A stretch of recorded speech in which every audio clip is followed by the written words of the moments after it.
power doesn't just disappear when someone takes it from you. Most of the time, you hand it over and you don't even know you're doing it. It doesn't happen in loud arguments or in obvious betrayals. It happens in microseconds. In a blink you didn't control. In the way your voice dips before you speak. In the flicker of something across your face that you thought no one saw. But someone did. And once they see it, they own you. Long before psychology gave names to these tiny signals, Machiavelli understood them. He knew that the most dangerous weaknesses are not the ones written in your actions, but the ones hiding in your emotions. Because those emotions leak. And when they leak, you can't take them back. You think you're composed. You think you're guarded. But your eyes betray what your words hide. Your tone betrays what your smile pretends. Your timing, your posture, your breathing, they tell the truth you didn't mean to tell. And that truth is priceless to anyone who wants to control you. Machiavelli didn't need to read your diary to know who you were. He only needed to watch. One glance at your expression when someone speaks. One pause before you answer a question. One change in pace when the topic shifts. Those are your leaks. And in his world, a leak was a liability. In politics, in court, in war, in love. If someone knew where you broke, they could break you. Most people believe that strength means showing nothing. They try to force their face into a mask, their voice into a monotone, their behavior into an imitation of confidence. But they fail because they don't realize there are specific emotions that give you away more than all the others. Not anger. Not fear. Not even happiness. Those are too obvious. Anyone can fake them, anyone can hide them. The real danger comes from the 5 forbidden emotions Machiavelli would have told you never to reveal. Because each one is a signal.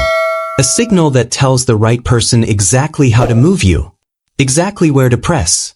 Exactly how to make you act against yourself. These emotions don't shout. They whisper. They live in the in-between moments of conversation, in the rhythm of your responses, in the little tells that you've never noticed.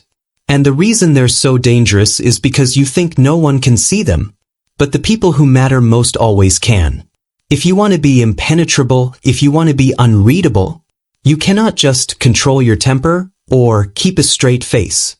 You have to identify these leaks and seal them so completely that no one gets a drop.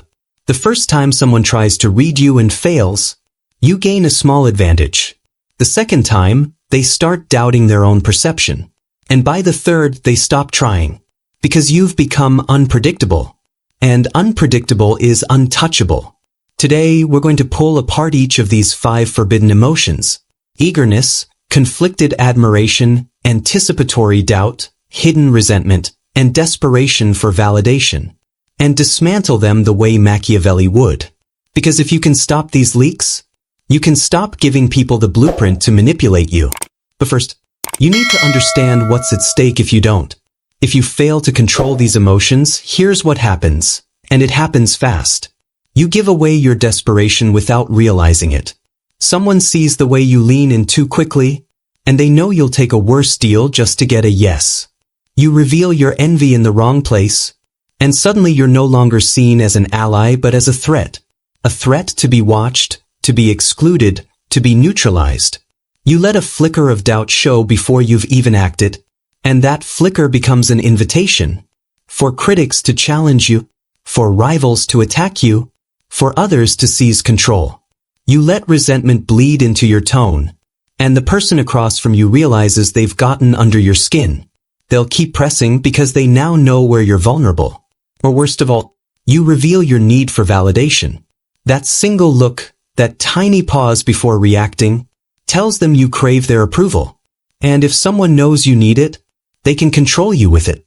Machiavelli would call this the death of sovereignty. Not the moment you lose a battle, but the moment you lose control of yourself in front of others. Because when they can read you, they can predict you. When they can predict you, they can control you. And control, once lost, is almost impossible to take back. Because they'll always remember where you broke first. So now we dismantle these one by one. Not to make you cold. Not to make you emotionless. But to make you invisible where it matters most. In the places where others are trying to read you. First forbidden emotion, Eagerness. Eagerness is not excitement. Excitement can be charming. Excitement can inspire people to join you. But eagerness is different. Eagerness is need, and need is weakness. You might think you're showing enthusiasm. You might tell yourself, I'm just being friendly, I'm showing interest. But the people who matter, the ones with leverage, don't read it as friendliness. They read it as this: you want something from me and you want it badly. The moment you show eagerness, you flip the power balance. Without saying a word, you've told the other person, you have something I want and I'm willing to work to get it. And now the game has changed. Machiavelli understood this instinctively. He knew that the chaser is always beneath the one who withholds. The second you chase, you stop being the chooser. You become the chosen, and that choice is now in someone else's hands. Eagerness leaks everywhere. In the way you answer a question before it's finished. In the way you lean forward when someone is speaking, nodding too quickly, agreeing too readily. In the way you send that second follow-up message when the first one was ignored. In the way you praise someone excessively, not because they've earned it, but because you want them to like you. You think you're building rapport. You're not. You're broadcasting scarcity. In a job interview, eagerness tells them you'll take less pay. In negotiations, it tells them they can push harder. In relationships, it tells them you'll accept worse treatment. In friendships, it tells them they don't have to invest much to keep you around. And the worst part? You don't even notice you're doing it. It's in your micro-expressions, your tone, your timing. It's in the way you rush to fill silence, as if silence is dangerous. Machiavelli would tell you, silence is not dangerous. Silence is control. When you speak after a pause, people lean in. When you take time to answer, your words carry more weight. When you don't immediately react, others are forced to guess what you're thinking. And guessing is exhausting, which means you've just gained the advantage. To neutralize eagerness, you don't have to stop caring. You just have to slow down. Slow down your responses. Slow down your movements. Let there be pauses in your speech. Let people wonder if you're impressed, or if you're even interested at all. Don't overnod. Don't oversmile. Don't jump to agree. If you walk into a room with eagerness in your eyes, people subconsciously devalue you. They might still smile, still greet you warmly, but in the back of their minds, they've placed you below them. Because in human psychology, the one who needs less always holds more power. And in reverse, when you show detachment, you create uncertainty. Uncertainty forces people to adjust their behavior toward you. They try harder. They offer more. They value you higher. Not because you've demanded it, but because you haven't.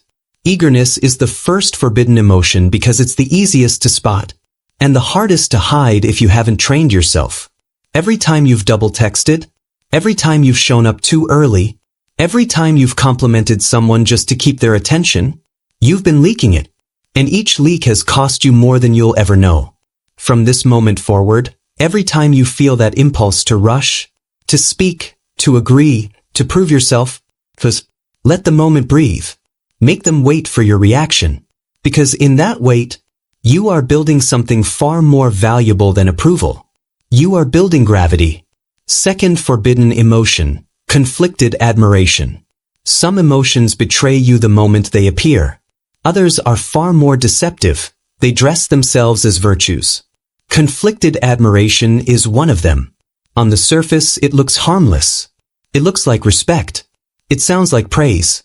But beneath it, there's a fracture, a tension between respect and resentment. And no matter how hard you try to hide it, people can feel it. Conflicted admiration is the glance you give someone you look up to, but not without a trace of envy in your eyes. It's the compliment that comes with an unspoken comparison. It's aligning yourself with someone just a little more successful than you, while quietly refusing to fully accept their position above you.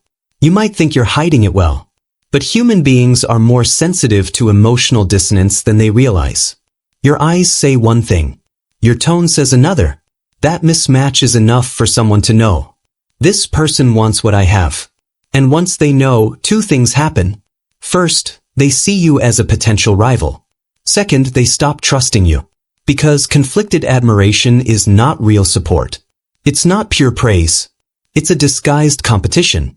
And in environments where trust is currency, in leadership circles, in negotiations, in alliances, even a hint of this emotion is poison. Machiavelli would have removed it ruthlessly from his own court. But because he understood that to admire what you envy is to admit you are already beneath it, and to resist what you admire is to reveal a split in your own loyalty. That split can be exploited. Think about it. If you were a ruler, would you trust someone who praises you with one hand while holding a hidden blade in the other? You'd keep them at arm's length. You'd make sure they never got close enough to do real damage. That's exactly what happens in everyday life. When you project conflicted admiration, you turn yourself into someone to be managed, not partnered with. So how do you kill it? First, you have to see it in yourself. Who do you praise but secretly compare yourself to? Who do you smile at while feeling small in their presence? Who do you follow closely while quietly resenting that you're behind them? Those are your targets.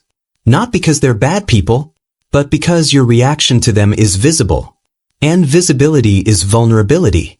Once you've identified the pattern, you have two choices. Admire them fully without resistance. Learn from them openly.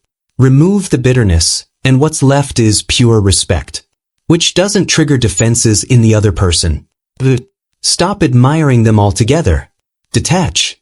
Remove them from your attention so the comparison dies in silence. What you can never do is stay in the middle. That in-between space, where you admire and resent at the same time, is where your body language betrays you. It's where your tone cracks. It's where your hesitation shows. Machiavelli would have said, if you study someone, study them silently without praise, or do it openly with complete grace and no bitterness. But never both. Because once someone senses conflicted admiration in you, you've given them more than just insight into your feelings. You've given them proof of your insecurity. And insecurity is leverage. If eagerness makes people value you less, conflicted admiration makes them trust you less. And trust, once gone, doesn't return. Kill the fracture. Choose one side. Because the middle will destroy you. Third forbidden emotion, anticipatory doubt. Fear is obvious. It comes after the threat. It's reactive, it's visible, and most people know to hide it when they're being watched. But anticipatory doubt? That's a predator's favorite scent. Because it appears before anything has even gone wrong. It's the crack in your armor you create yourself. Anticipatory doubt is when your mind starts writing the story of failure before the first move is even made. It's the hesitation before making a decision. The drop in your tone when you offer an idea, as if you're already apologizing for it. It's the little disclaimers. I might be wrong, but this probably won't work, but you think you're being humble. You think you're just managing expectations. But to the wrong person, or the right one, depending on their intentions, you've just signaled, I don't fully believe in myself. And when they smell that, they don't encourage you. They don't reassure you. They attack. Not always maliciously. Sometimes it's subconscious. A colleague might start questioning your suggestions more. A rival might press harder against your boundaries. A competitor might challenge you in public. But because you've shown them you're already halfway to losing, and they're happy to push you the rest of the way. Machiavelli would have called this suicidal. Not because the doubt itself is fatal, but because the visibility of it invites those who were never thinking of challenging you to suddenly test your strength. Anticipatory doubt leaks everywhere. In your posture, when you make yourself smaller before speaking. In your timing, when you pause too long before presenting your opinion. In your phrasing, when you soften your words so much that they sound like questions instead of statements. It's the emotion of someone asking for permission to exist in the room. And the moment you do that, you've given the room permission to judge you. Here's the truth. Confidence isn't about always being right. It's about never flinching when it matters. Even when you don't know the answer. Even when you're unsure of the outcome. You speak and act as if your position has already been chosen. That's why the slow speaker often gets mistaken for the leader. Not because they're smarter, but because their words arrive without visible conflict. And people respond to that. Because conviction is rare. To kill anticipatory doubt, you have to kill the reflex to narrate your insecurities out loud. Stop announcing your uncertainty before anyone has asked. Stop seeking approval before you've even acted. When you have a thought, state it.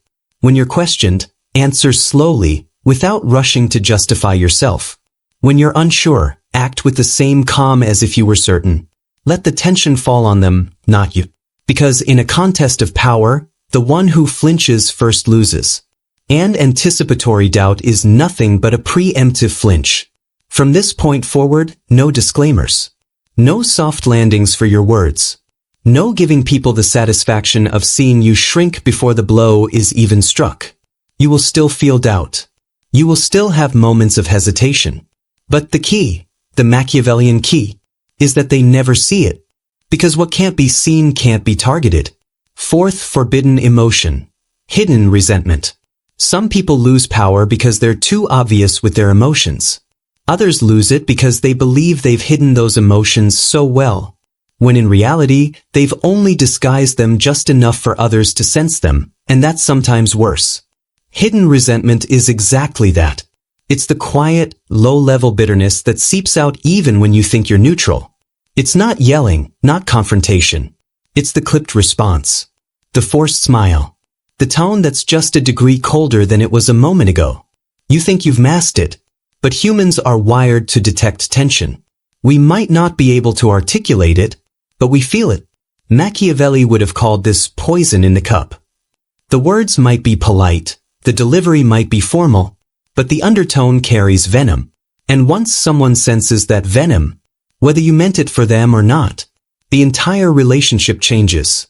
Because resentment is personal, even when it isn't.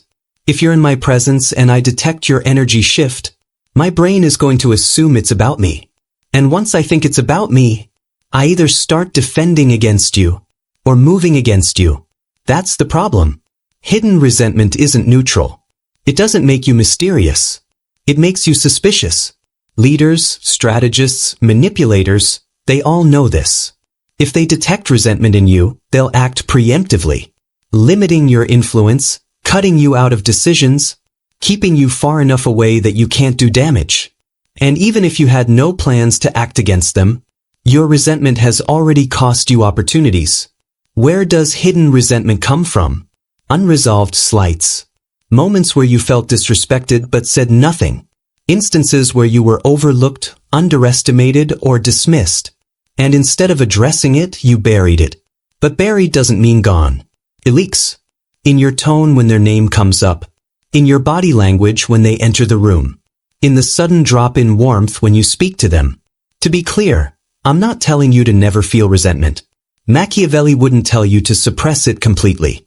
He'd tell you to control the visibility of it until the exact right moment. There's a difference between carrying resentment as fuel and leaking resentment as weakness. When you leak it, you give the other person time to prepare for you. When you conceal it, you have the element of surprise. Think of resentment like a blade. If you flash it too early, your opponent will block it, disarm you, and maybe even turn it back on you.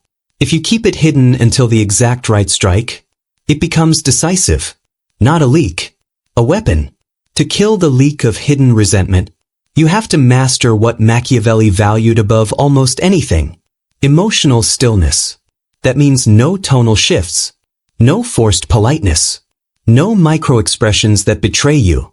If you choose to keep someone close for strategic reasons, your exterior must remain free of all visible bitterness.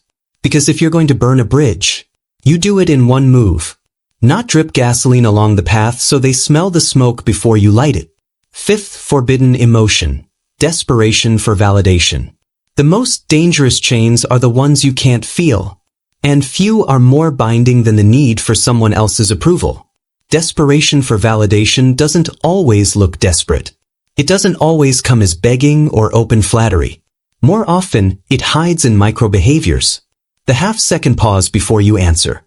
Checking their face for a reaction. The way your voice tilts upward at the end of a statement, turning it into a question. The way you test an opinion before saying it with certainty. You think you're being careful, but what you're really doing is asking for permission to exist in their frame. Machiavelli understood this dynamic perfectly. If I know you need my approval, I can shape you with it. I can reward you when you act in ways that serve me, and withhold approval when you step out of line. I don't have to threaten you. I don't have to bribe you. Your own craving for recognition will do the work for me. And here's the truth.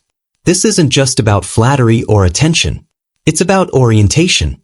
When you need validation, you start orienting your behavior toward the people who can give it to you. You're no longer acting from your own strategic position. You're performing for theirs. Desperation for validation leaks out everywhere. In the way you look to the important person in the room before laughing at a joke. In the way you give an exaggerated response to a compliment. In the way you over-explain yourself when questioned. It's subtle. And because it's subtle, you think it's harmless. But the ones with power, the ones who matter, are watching for exactly this. In politics, it's the assistant who tries too hard to agree with the senator. In business, it's the junior executive who keeps glancing at the CEO before speaking. In relationships, it's the partner who measures every action by how the other will react. All of them have one thing in common. They've placed their sense of stability in someone else's hands. And once someone realizes they hold that much of you, they'll never let go. Not because they value you, but because you're useful as long as you're seeking. Machiavelli would say, the one who needs praise is already a servant to the one who grants it. The fix? You must train yourself to act without the expectation of reaction. When you speak, speak as if the approval is irrelevant. When you work, work as if no one is watching. When you take a position, take it as if it's final, not an audition for applause. This doesn't mean you ignore feedback. It means you never depend on it. Your moves are decided internally, not in the echo of someone else's opinion. The irony?